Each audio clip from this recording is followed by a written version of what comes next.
What's up, and welcome back to Nowstalgia Pod, giving you your year-end lists. List season continues. This is Pat Sheehan with my co-host Dave Martin Swagger. Dave, TV today, dog.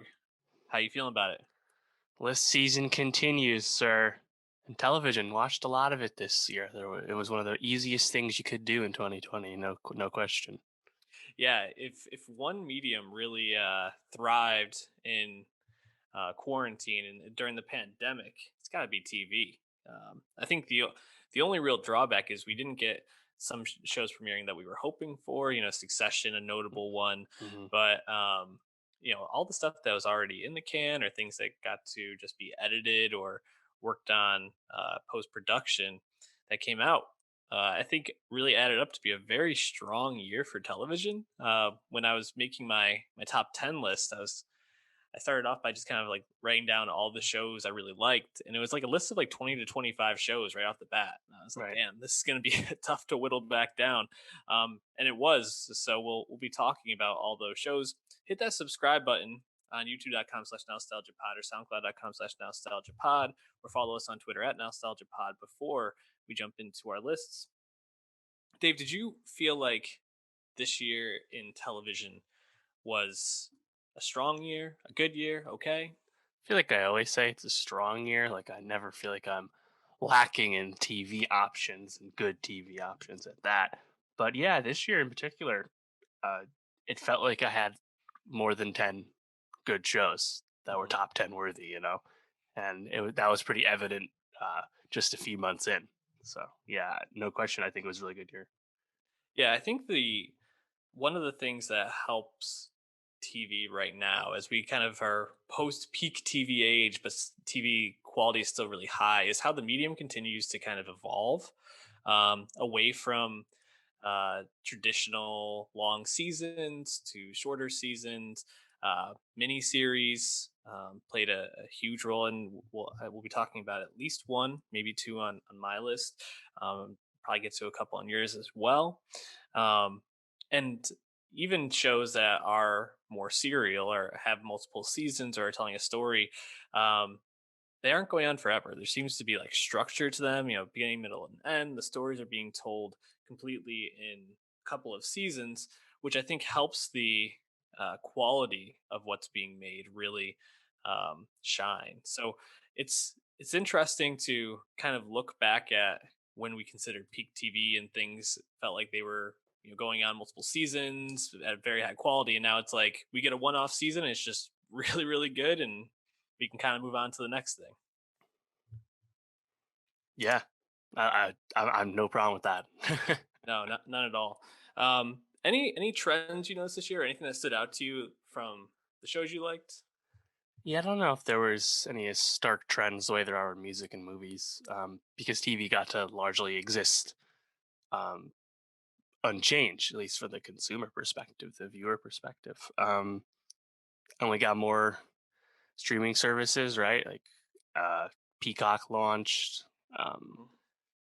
Apple TV Plus's first full year, right? Disney Plus's first full year. TV side of things, the newer stuff didn't make as big of an impact, I'd say, with a few obvious exceptions like The Mandalorian.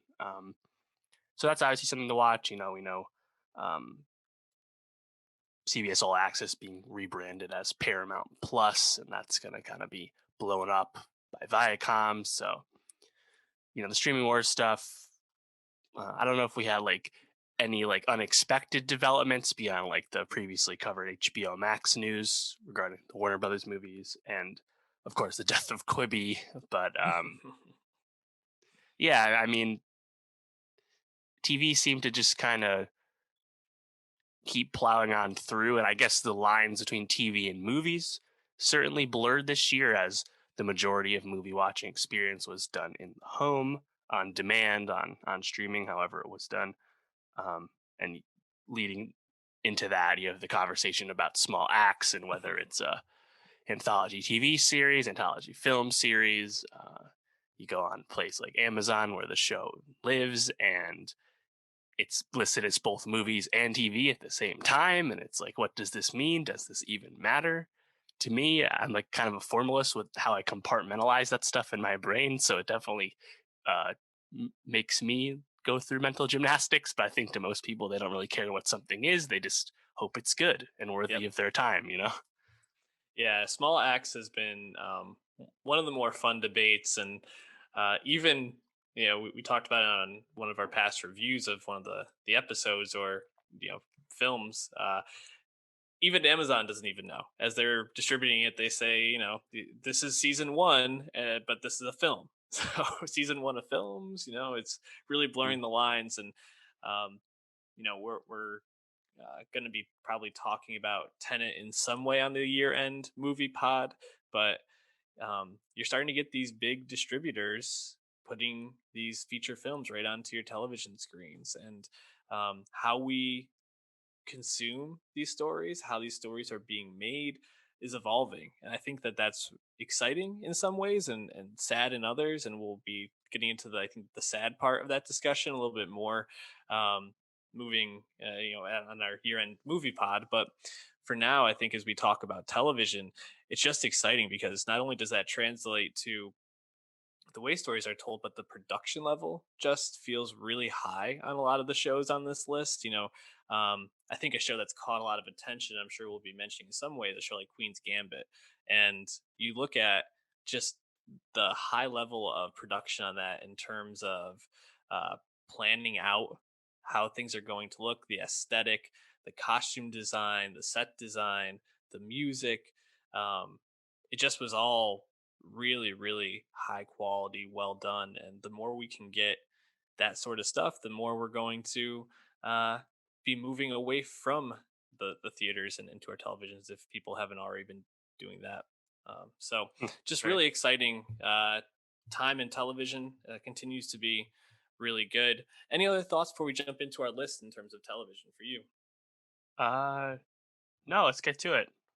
So, Dave, what's your number 10 then? Yeah, my number 10 is Betty, 6 episode, first season on HBO, follow up, spin off inspiration taken from the 2018 film Skate Kitchen, which I was a huge fan of and had on my top 10 films list that year. And it's a simple show, but I think it's really effective at what it's trying to do, which is just New York vibes, baby. You're just Yeah. hanging out in New York City pre pandemic with this crew of female skaters and watching them go through their lives. And yeah, it tackles some heavier themes from time to time throughout the short run of the show. But really, I think the biggest selling point is just the friendship that the characters have and how watching them hang out together. And they're also actual skateboarders, so watching them just skate nice in the Lower Yeah. East Side is also just very appealing and easy to watch. So uh, I mean, we obviously we covered all these shows on our reviews throughout the year, so check those out for more deets. But I think Betty is a probably underseen show, relatively speaking. But I'm looking forward to the season 2. I'm happy that got renewed.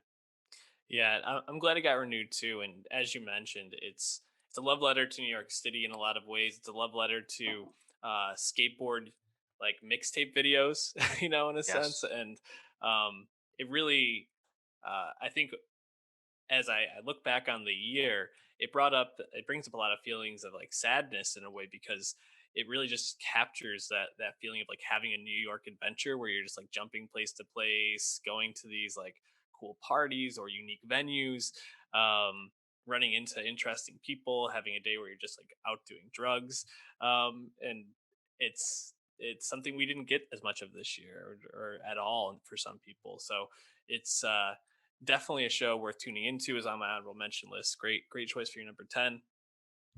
My number 10 was another show that came out early 2020, and that's The Outsider on HBO.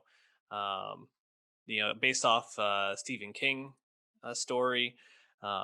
This was developed by Richard Price, starring Ben Mendelsohn, Olivia Revo, um, Cynthia Rivo. Cynthia Revo. Sorry, Olivia. Who's um, Olivia? I don't know. I think it's just the name rhyming. Honestly, that gets me there. But this was a show that I think similar to something like Lovecraft Country, had some difficulty making everything tied together and fit really well.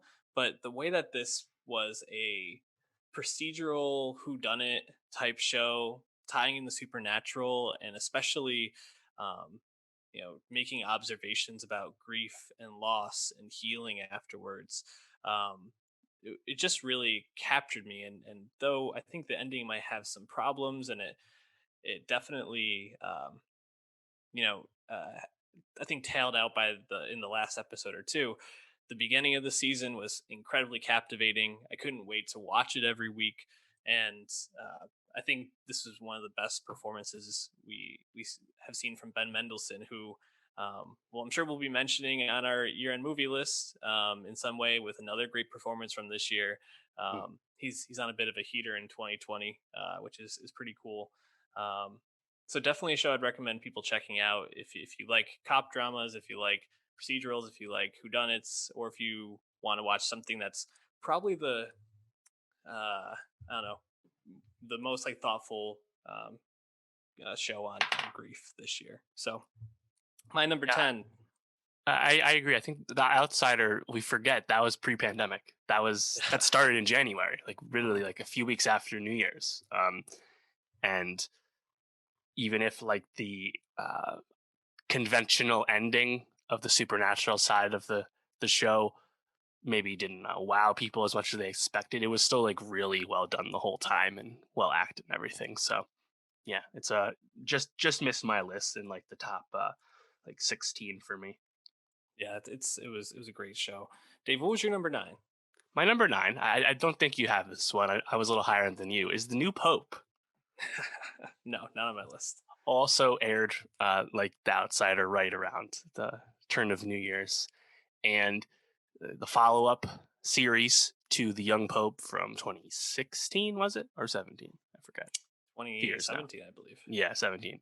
The Paolo Sorrentino show, Yeah. and the new Pope gave us less Jude Law as Lenny Bellardo, but man, when he came back, it was so good. Hmm. And it's just one of my favorite performances Jude Law has ever given. It's so awesome.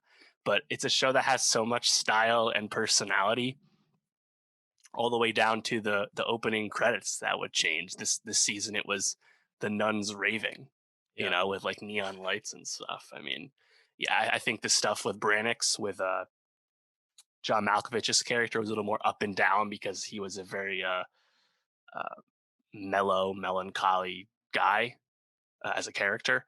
But I still really like the personality, and I think Voello is an awesome character. And Hmm. um, this will kind of be a theme with a few more of my shows. But when there's like uniqueness that stands out, because again, there's so many good shows that are on. And, like, I watched like 40 something shows this year, and I have several that I still want to watch. Like when I can find something that's a one of one, and what it's Yes. trying to do is done well, that gets a lot of points for me. So I like the new. I really like the new Pope still, and Palo is teased that they might do another one, and I'd say why not? Go for it. Yeah. It's I do agree. The first half of the season was not the most captivating TV. Felt a bit like a slog, but once Jude Law wakes up from his coma, the show just completely takes off. Even the way that the intro track, the title track, it goes back to the first season's All Along the Watchtower rendition. It's just like Yes. electric. So definitely a show that I think thrives off of Law's presence, but Malkovich was a nice juxtaposition to him as two very different people in the same position. So definitely a great pick. Probably in my like high teens, close to 20s. But this is going to be probably the only show we did not talk about on the pod, and that's because I just finished it very close to recording. But it's called How to with John Wilson. So we're staying with HBO here, Yep. and this is a 6 episode documentary type show, Yeah. produced by Nathan Fielder, who, if you've ever seen Nathan For You, you know that he makes outrageous, outlandish, weird television. And this is potentially the hardest show to describe, for the reason that you start off with something very benign, how to protect a chair or a piece of furniture that you care about, how to make risotto, how to split a bill. And it goes off in so many weird directions. It really is amazing how it goes from piece to piece, but actually feels like it all kind of makes sense. And it is one of the funniest shows I've probably watched this year. We're going to be talking about probably the only other show I think that's funnier that I watched this year or later on. Um, but it had one of the best finales of the year where, it starts off talking about how to make risotto for John Wilson's like 90 or 80-year-old um, landlord. And it ends up being a captivating picture of New York City when the pandemic first hit, and how things changed so quickly, and what the mood was like, what the tenor was like, how it impacted people. So to have a show that could be this funny and this weird and this unique, and then to also capture a moment that was is life altering, once in a lifetime type situation, in the way that they did is just phenomenal. The episode's only 30 minutes and 6 episodes. You can probably get through it pretty quickly if you're interested. So, highly recommend it. Dave, moving on though, because I know you didn't watch that. Devs is my number 8, and I wanted to jump in and see what is this on your list? Numbers 7. Wow. Okay, so we're on the same page with this. The reason I wanted to jump into this because John Wilson and Devs for me are like the biggest juxtapositions on my list because Devs is like hyper produced. Like this is like to a T, like the most like specific show Yeah, probably on the list. precise. Yes. And John Wilson's it feels a little bit messy. It goes in so many different directions. So I wanted to talk about this juxtaposition for me because I think it highlights just the range of television right now, Yeah, and how high quality it is in all realms. And Alex Garland, Ex Machina, and Annihilation. Annihilation. Thank you. Obviously, a well known film director, but moving to TV to tell this story about, I don't know, like, do we have choice? Is And there. determinism is like the Yeah, key tenet of a sci-fi television show. exactly. Like, successfully. It's just really remarkable. And even though I think the story was a little bit confounding at times, and uh, didn't always tie in nicely to what they were trying to say. The visuals, the moments, the overall like tenor of this season was just really, really impressive. Tell me what made you put it at number 7. Yeah, similar to New Pope, but even at a stronger level. Devs is one man's vision. This is all Alex Garland, and to have such an effective, I think, engrossing sci-fi experience without some obvious like spectacle and showy scenes and moments, I think is very compelling. And um, like you said, I think uh, the actual plot of it all is certainly up and down, but it's really kind of besides the point. It's really just about those overall themes that you stick with you and you continue to think about. And um, I think probably the biggest weak point would just be the lead protagonist, Lily, played by Sonoya Mizuno. Lily is kind of, I think, she's just not as interesting as other parts of Devs. So that's just kind of a weak point. That's just part of the way the character is written. But the everything around, like the what was the company's name? Ava. The Yeah. Yeah, everything around Ava and the Oh, Devs Amaya. program. I'm sorry, Amaya. Amaya, there you go. Yeah. Yeah, the name of the daughter, right? Everything are like it was such an engrossing sci-fi experience from the start, and the production values are so awesome. Hmm. Like that's the thing about Alex Garland. It's like he has such ambition and also technical like grace to back it up that even if like something's not 10 out of 10, you just give it a lot of credit because he's at least trying to do new things. And again, it's original, completely original. Yeah, he gets these really interesting performances of these like tech, I don't know, gurus or geniuses. You think back to Oscar Isaac and Ex Machina and how he played Mhm. this like creepy, kind of lost his mind type like genius. And you get Yep. the same thing with Nick Offerman, although I think this is where the TV of it all kind of allowed to flesh out a character like that and really understand how Offerman became this person obsessed with, determinism and creating this machine where he was able to like look back and potentially like see things from the past. And there are just some moments in this where they're looking at the Dev's machine and they're watching Marilyn Monroe have sex with I can't remember who it Joe was. DiMaggio, I think. It was something like that, and then they listen to Jesus on the cross, and it's Yeah, just like these really like things that kind of like blow your mind to think about. And even though we're seeing like obviously them on a television show, it's just like it's just a very cool show to watch in general. I guess probably the like we said the most like precise and like hyper focused show that we have this year. definitely. So Dave, that was my number 7. So I know I jumped ahead of you in line. Tell me what you had at number 8. Number Or yeah, that eight was my for number 8. I'm sorry. You're yeah, number 7. right. So number 8 for me is Mando. Wow. Credits will do fine, Mando. I had this at number 3. Let's talk That about it. and that's the thing. I think 2020 is a really strong year, Mhm. and I think making a top 10 says a lot because it's not an indictment to be number 8 on my list, you know? No.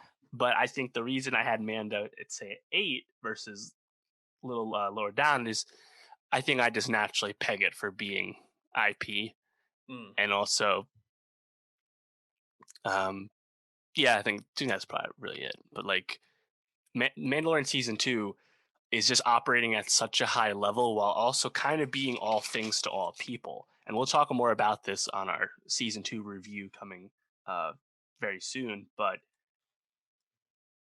to service like just making compelling TV like season 1, a lot of times in the Western mold, traveling around, doing quests and meeting characters and all that, while also delivering on some really deep Star Wars lore at the same time, and also looking amazing because of that stagecraft technology, the way they make this show. Like it was really just operating on all cylinders in season 2, and it was tough not to be impressed with it. So we'll Yeah. talk about more spoilers later, but uh, I was I never expected it to get to this level, but that's what happened. And like the future of the Mandalorian expanded universe is oh so tantalizing.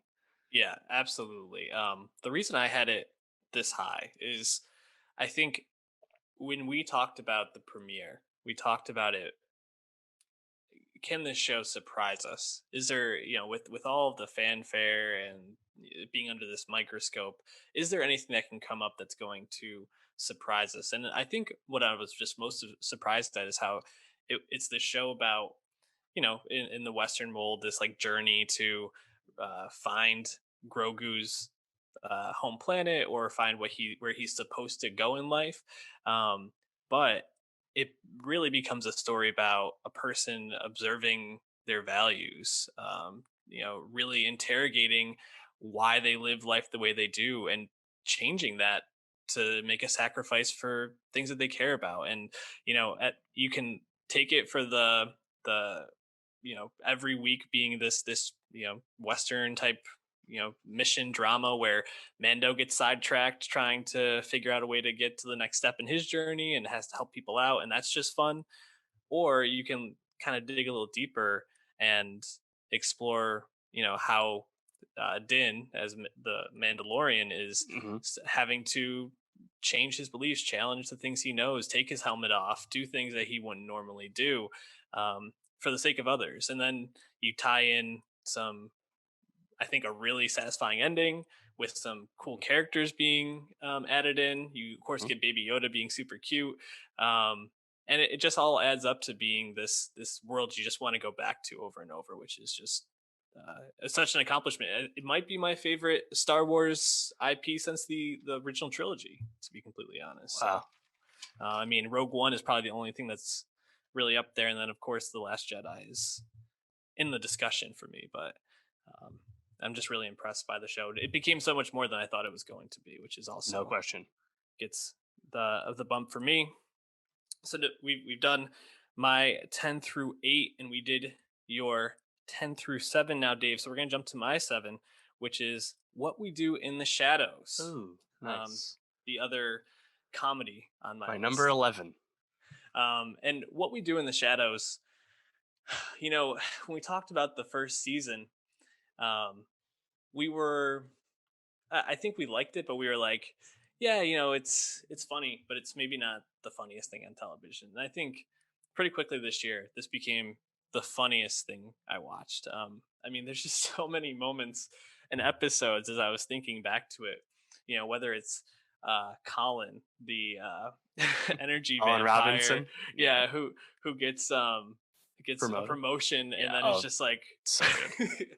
when he gets his like level up powers, it's hilarious. Or when Matt Berry playing Laszlo has to run from Mark Hamill as the other vampire and Yeah. Oh, becomes gosh. Jackie Daytona, a Yep. very normal human bartender.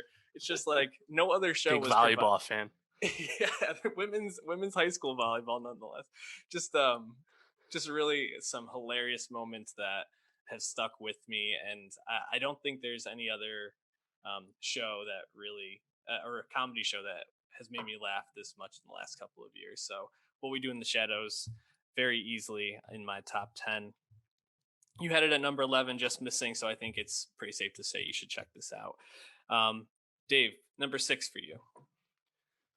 Number 6 for me is nope. The Plot Against America. Woo, I had that at 5. Hell yeah. Yeah. I feel like The Plot Against America kind of left the conversation after it came out. I feel like I haven't heard a lot about it in the critical sphere, which always kind of surprised me because I was like, Plot Against America is another thing where the creator David Simon is doing everything he wants to do. Like it's and in this case, adapting the Philip Roth novel and doing some tweaks to it, but really having an effective adaptation at a brisk pace, only 6 episodes, but delivering it in such a way where it feels oh so of the moment and prescient, right? And um, yeah, it's not the funnest watch. Like you will have some dread in your pit of your stomach, like when they're driving down south, for example, Yeah, to get the neighbor, right? right? Or like kind of like the end credits scene where you Yep. see the ballots getting burned and stuff. But uh, as an adaptation that you can kind of like look into and see various sides to. It was so effective and anchored, by a great cast like most Simon projects. Zoe Kazan's very good. John Turturro, I think, is especially affecting as kind of like an Uncle Tom for the Jews, Mhm. for lack of a better phrase. And Winona Ryder, also quite good. It also gave us one of our least favorite young actor performances of the year in Sandy, a very unlikable teen. So Yep. yeah, Plot Against America, I think, because maybe because it came out several months ago, but I feel like people are low key sleeping on it when it comes to the list at the end of the year. Yeah, it's funny because when you think about David Simon and just the level of quality of television that he makes, obviously thinking back to The Wire, but more recently The Deuce. Um, it's I think it's almost just like his quality is consistent. It's consistently just excellent, and I think people kind of get bored of talking about it, and especially when it's something that's like a mini series, can probably get overlooked because you're just like, wow, that was really good, and there's not much more to dissect in that.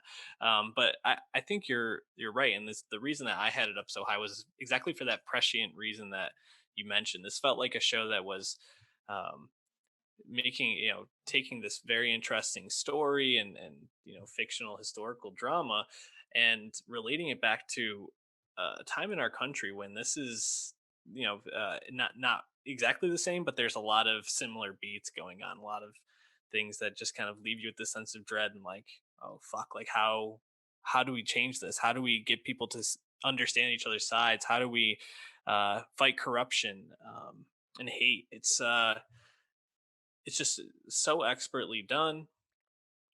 You really get a couple of key people getting some really cool roles. Winona Ryder, I think, gets an interesting role for her. Especially we've seen her as like the hero mom in Stranger Things more recently, and then she gets to play like the exact opposite in this, which is Yeah. kind of cool. Tutoro obviously is hateable but excellent, and it's just David Simon makes really great television. Like, the worlds are built so expertly, and the production on this is just fantastic. There's not much more I can say about it, honestly. Yeah. Oh, then production too, for taking you back to 1940s New York tri-state area. Also top notch. Yeah, unbelievable. Um, okay, so that was your number 6. six. Yeah. Okay, so my number six, you had just pulled it up, was the Queen's Gambit. My number Um, 5. so look at that. We just had these flip flopped. We did not plan this. No, we did not plan this. The Queen's Gambit. I mean, we talked about it recently. Um, Anya Taylor Joy just absolutely rising up the rankings, becoming a star.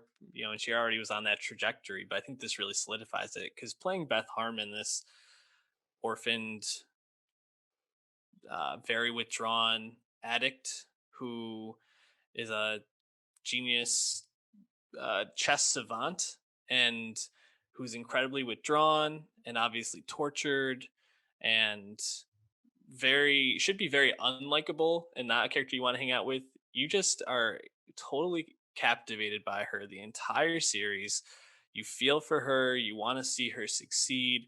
You get frustrated when she sabotages herself or is sabotaged by others. And outside of that, I mean, looking at the time period, this is supposed to be, I believe, the 50s into the 60s, Mhm. in America, and then in Russia. The wardrobe and the set design is just like impeccable. I already mentioned this in our pre-conversation, and just everything about this is such a well done, expertly crafted show. Scott Frank and Alan Scott, using Walter Tevis's Mhm. original novel, just did such a great job making this show. Really impressive. Probably the surprise of the year for me. It was not something I expected to like this much. Yeah, absolutely. So, to our credit, we did start watching it right when it came out, Hmm. but I like we only really knew about it like a week in advance when Netflix started doing promo, and like I'm embarrassed to look back upon that because this was the second show from Scott Frank. Hmm. Godless was very well regarded. Scott Frank, of course, made his bones as a screenwriter, 2 best screenplay nominations, best Hmm. adapted screenplay nominations for Out of Sight and Logan, and there should have been more hype going into this. But either way, as you said, it is a little uncanny to think that what made Anya Taylor Joy's uh, ascent to stardom complete was a show about chess on Netflix. Like, because she'd been in many good movies, but not like any really blockbusters at this point, New Mutants aside. And like, to have it be this show, it's just wow to me. And we know she's going to have a great 2021 too in the Edgar Wright film. But yeah, as you said, everything is working in sync. You have really Hmm. specific production design choices and costume design. You have really precise performance from Anya because the Beth role and have being in a character playing chess, there's only so much you can do to communicate how you're thinking and how you're feeling because there's not a lot of dialogue in the chess match, right? And she was really an amazing choice for the role. And then you get other things like unexpected acting turn from Mariel Heller, Harry Melling of Harry Potter fame continuing his character actor run, Thomas Brody Sangster Yeah, he's showing great. up as an adult with that BDE. Like there's so much to like about it, and it's awesome that it's such a big phenomenon. Like Netflix is really touting all its numbers that we know don't mean a whole lot, but it's without a question been watched by tens of millions of people, which is crazy. And it's also been spurting a huge chess boom, and especially a Yeah. chess boom for women, which is great, obviously. Hmm. So, yeah, a total delight and unexpected for seemingly everyone. But that I'm so happy about. This was like the one show where it's like, Plot Against America, some of the shows we're going to get to, they had been at the top of my list for months at that point, just because they were so high level. And then Queen's Gambit kind of sneaks up on us in October. And I'm like, oh well, this is at the top too, so I gotta make some decisions. Yeah, no, it's to make chess look so cool and riveting, and also to, I think, make those matches, which can seem boring if you're not in it, but to like kind of play out like on their faces. I think back to the one of the final matches when she beats that like old Russian dude with like the beard and the long hair, and he like says that you are the best player I've ever Yeah, played. Like that, like that moment is just like you're so triumphant and satisfying, and um, just the show is such an accomplishment. Real delight to watch. And if you have time over this winter break and you haven't watched this, this would probably be the one I would say to put at the top of your list, because there's might be some TV shows we put higher on this list, but um, this is very easy watch and a fun watch and very interesting. So number 6 for me was Queen's Gambit. What's up next for you, Dave? Because I think we already talked about your 5, right? yeah. 5 is Queen's Gambit for me. So number 4 for me is Mrs. America on FX on Hulu. Just missed my list. Yeah, similar to Plot Against America, a show that unfortunately feels quite relevant despite being a period piece. This one, of course, is based on a reality, namely the decade or so when the Equal Rights Amendment was in the process of being ratified, and of course, transition from being a lock to not being ratified. And the decision to center this story around Phyllis Schlafly, the opponent of the ERA, the bad guy of the story, was quite ballsy, but really, really worked. And of course, as a result, you have in smaller roles coming in and out is, stories of Gloria Steinem and Shirley Chisholm and Bella Abzug and Betty Friedan and all these, important titans of the women's liberation movement, and all being communicated just by incredible performances. And there's a slew of Emmy noms for the show as a result. And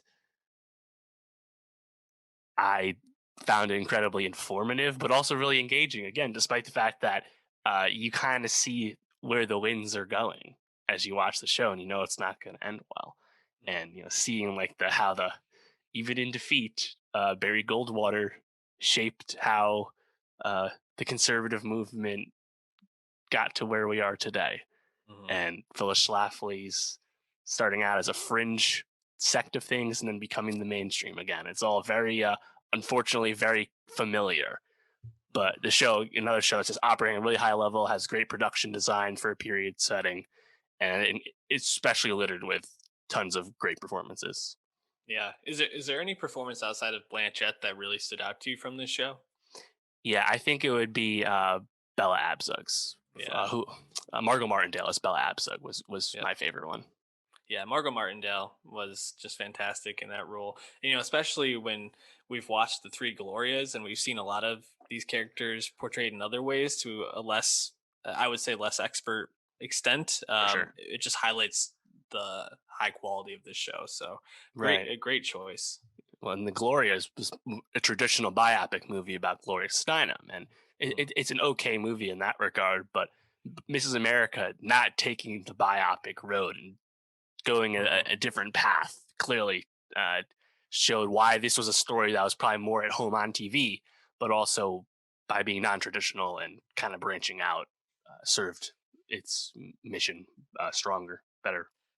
Yeah.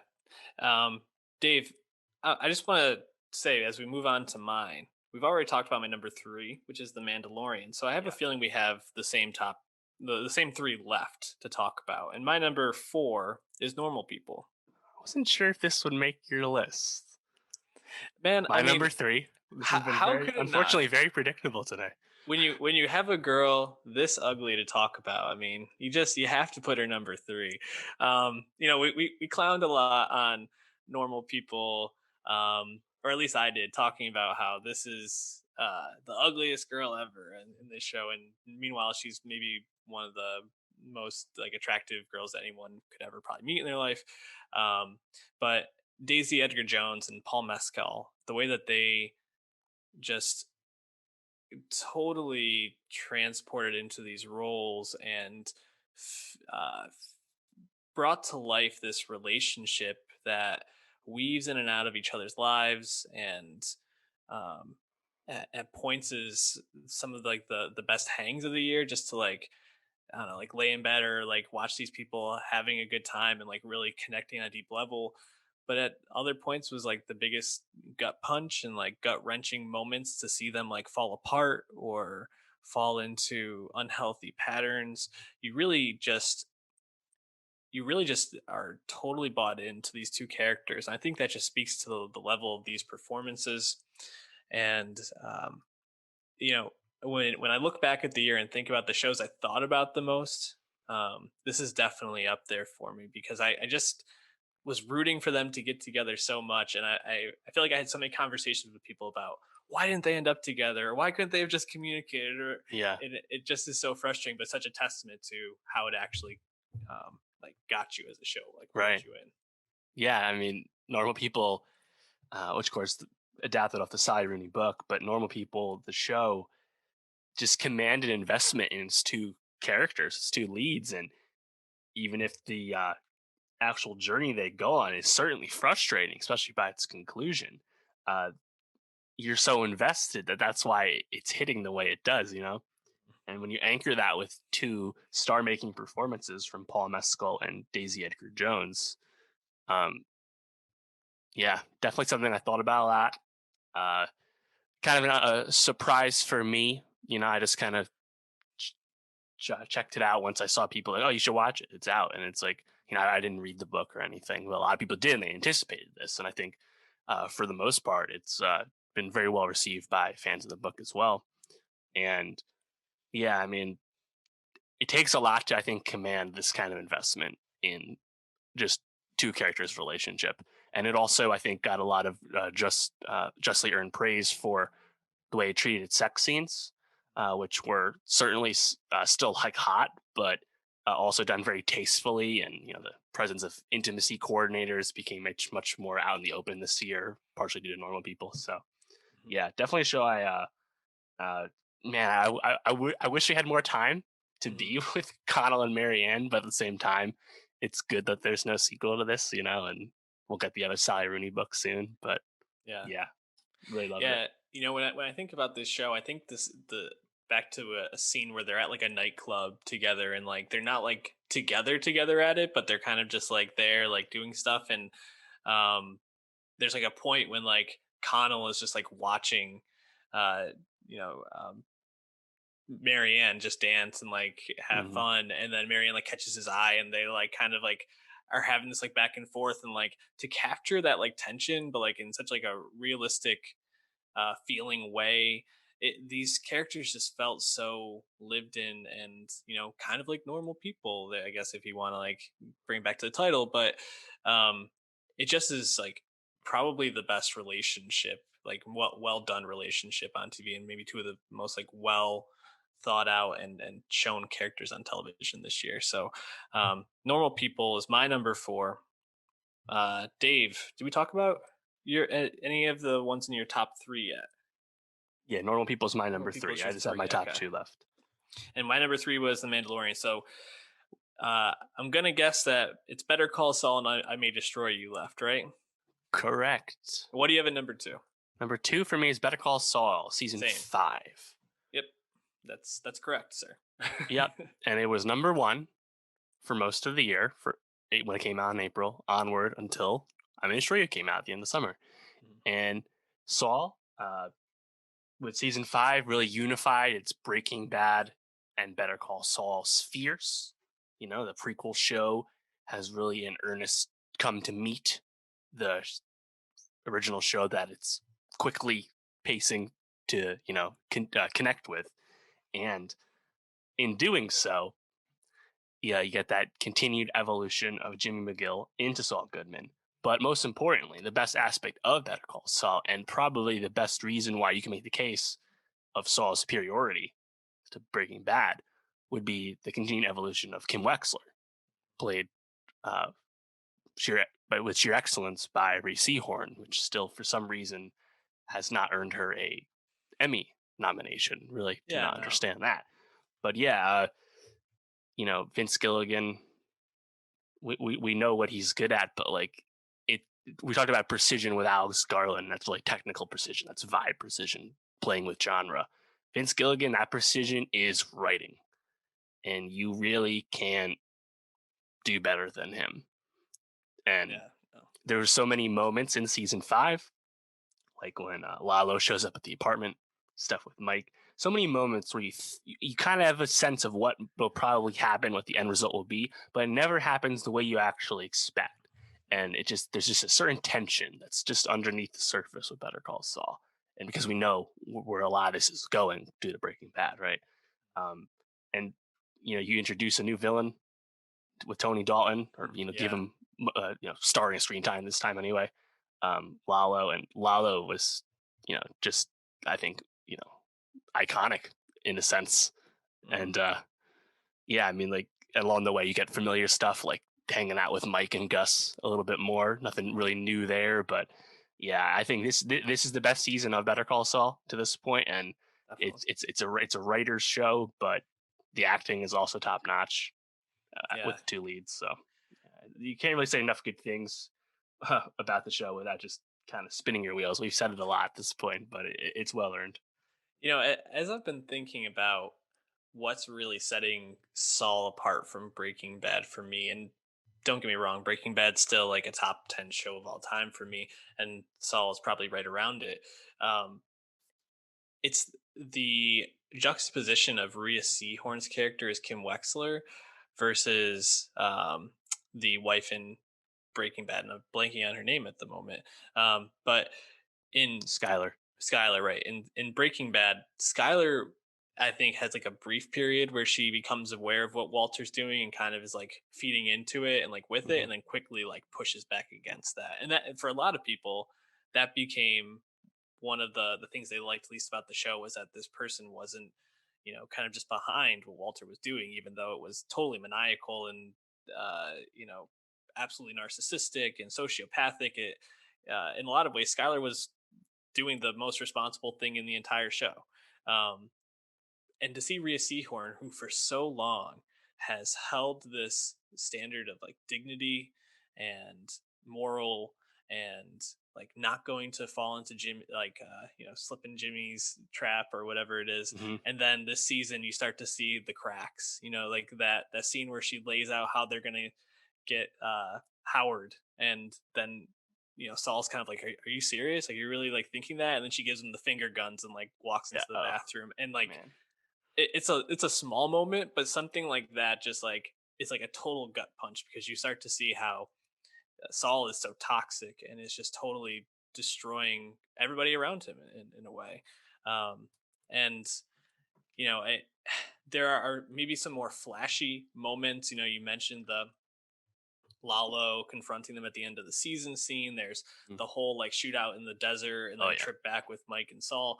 But it's those real like personal relationship moments that I think make this show the rival to Breaking Bad in just in terms of absolute success and craft. So like you said, can't say enough good things about it. But if you're not watching Saul, if you've been reluctant, or if you just couldn't get through like the first like season or two, like I highly recommend you give it another chance, because once you get past like season like past like 1.5, you're really into like the meat and Mm-hmm. bones of the show. So It'll only enhance your appreciation of Breaking Bad as well. Like, there's no downside to getting in the Saul world.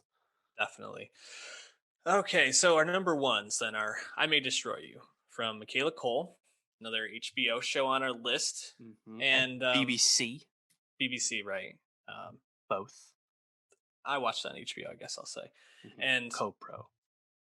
Michaela Cole, being a creator that we were aware of, but maybe not totally invested in, Yep. this show basically, I feel like, makes her must watch whatever she does next, whether it's movies, television, whatever she decides to create, because the way that she takes I May Destroy You and takes this drama set in London and makes such a modern show that expertly explores and makes you examine in ways you never would have.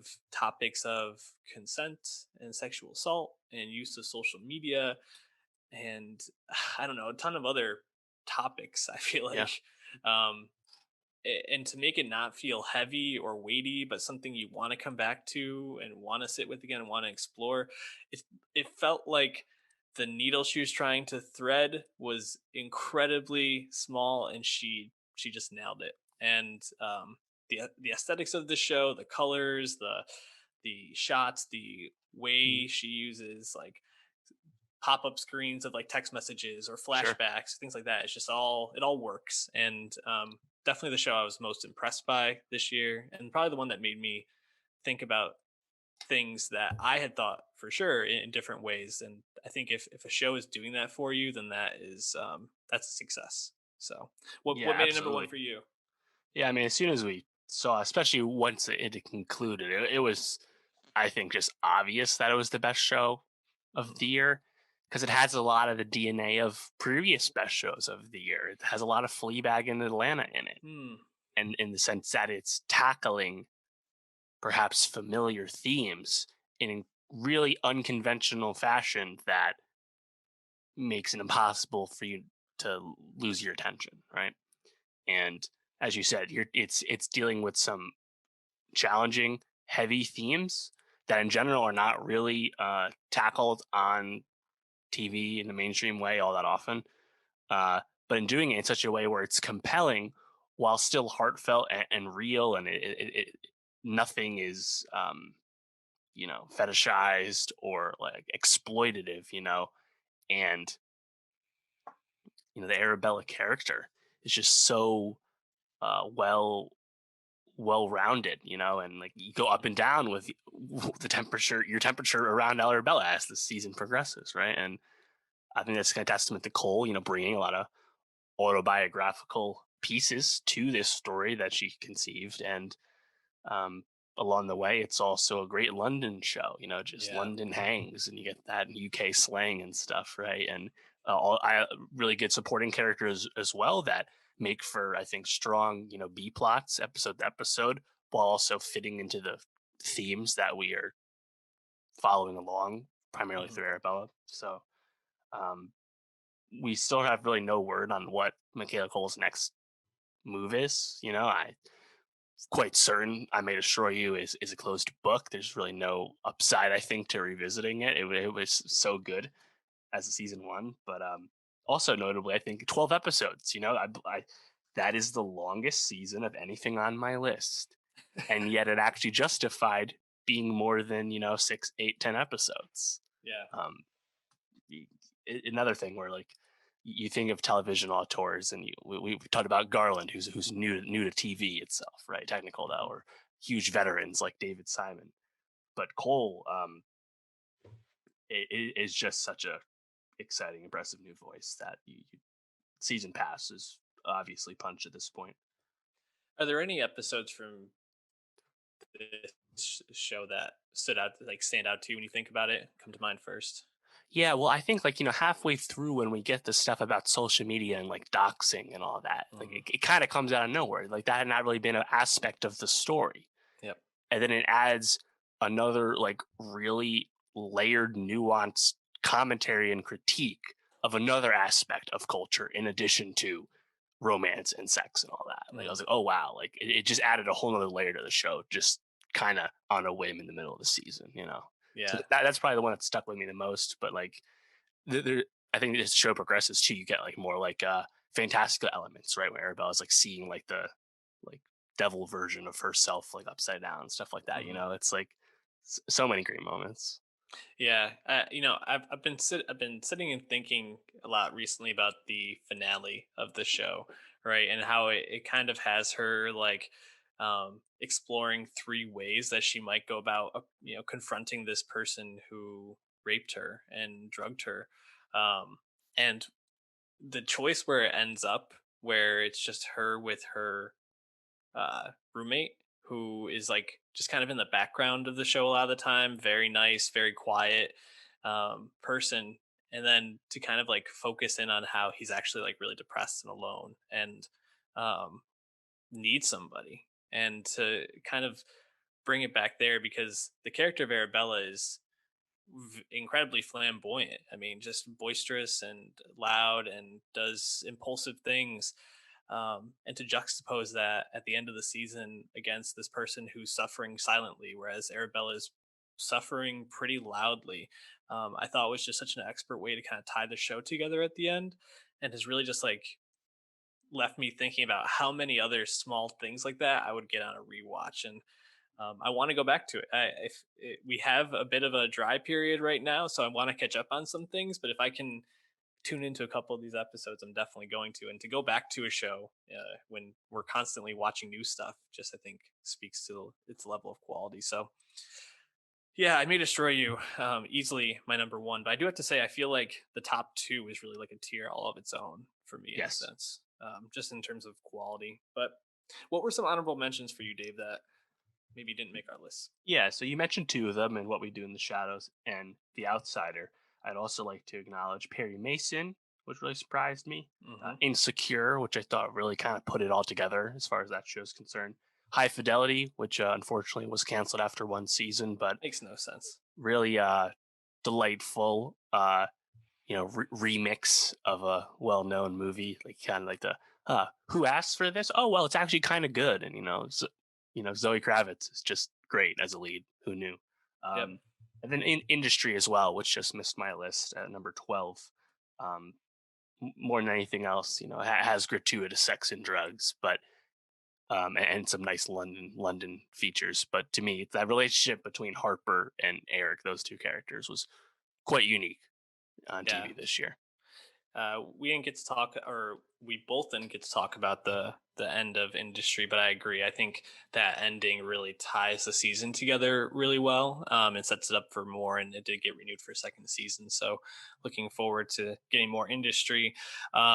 Outside of the ones you mentioned, I want to say The Boys is one that Yep, I was thinking about putting on my definitely. list. Just a show that I think takes a really interesting look at superheroes and more so just like the use of like weapons in our world today.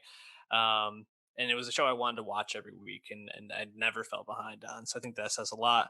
You already mentioned Perry Mason, but that one really that surprised me as well. A couple of maybe non-traditional picks for our list. The Last Dance, the Michael Sure. Jordan documentary series. Um, I didn't want to put it on because it was a documentary series, and I think a Yeah. couple of years back we put the People versus OJ, but everybody was talking about it. Like this happened right as the pandemic started. It was coming out, and it was something every single Yes. Sunday people were talking about, which was a really cool moment in a really horrible time of the year. And also Survivor season 40, Oh yeah. the All Stars, Same thing. Tony, just absolutely wrecking shit, and something that I think a lot of people like rallied around together. So some really cool like non-traditional TV. Dave, do you have disappointments? Your biggest disappointments of the year? I do. When we watch as much TV as us, naturally, there's gonna be things that don't hit the bar. As far as new shows, I think there's a few obvious ones, namely Space Force, Yep. Avenue 5, and HBO's Run. Hmm. Run probably the most disappointing because I think we had ascribed the most to it going in. And then as far as and Lovecraft Country to a lesser extent, also kind of a late disappointment. Just thematically didn't quite get to where I wanted it to. And then as far as returning shows, these were shows already on the downspin, unfortunately. But Westworld season 3 and Killing Eve season 3. Killing Eve Westworld. season 3 is just kind of tough to watch because that first season is one of my favorite seasons of TV in the 2010s, and the show's really kind of fallen off since then. Yeah, Westworld was never on the upswing, so No, that's uh, true. yeah, just maintaining quality there. Adding Um, Aaron Paul didn't do much, yeah, or unfortunately. Cuddy, unfortunately. Yeah. Um, yeah, for me, I had Run and Space Force on mine as well. I also wanted to say The Third Day with Yep. Jude Law on HBO seemed like it was going to be a really interesting show, and it was interesting, but I just don't think really landed the way I hoped it Hmm. would. And especially there was this like live like I don't know, like thing that was supposed to go on for the finale, and it was just like watching the Yeah. village go on, just kind of I'm weird. good on that. And then I also had I Know This Much Is True on HBO. God. You got Ruffalo, and you're thinking, and it got it got award nominations, but it's just it was a really tough hang. Didn't he win? He won, didn't he? Yeah, I think he Yeah, might have. that was the goal of the show, to show a double role, but like it was the toughest of hangs the whole time. It's hard to recommend. The toughest of hangs. Um, any last thoughts on the year in television? Oh, actually, I do want to shout out one more disappointment. The Politician season 2 on Mhm. HBO. Sure. A show I think I was expecting to like level up a bit, and just Eh, continues to kind of spin its wheels. Ryan Murphy, he's working. That's about as he's much as we can working, say. putting up Um, shots. yeah. Any last thoughts as we wrap up our TV year end pod? Yeah, I just want to shout out a few things I actually haven't seen. Watched a lot, but not enough. Never got around to Dave and Rami on FX on Hulu, or Rami's just Hulu, I think. I started watching The Great, which I really like on Hulu. Haven't finished that yet, but we got a season 2 on the way, so we'll get to that one in time. Also wanted to check out Unorthodox on Netflix. I still haven't seen that, and 000 on Prime. And also Gangs of London, the Gareth Evans AMC show, the director of the Raid movies. I gotta at least check some of the YouTube scenes because apparently the action is insane on that show. Always more to watch. And we'll be watching more next year. So subscribe again, youtube.com/nostalgiapod and soundcloud.com/slash nostalgiapod. So you can be hearing our reviews as they happen. Follow us on Twitter at nostalgiapod. And I guess we'll see you in 2021.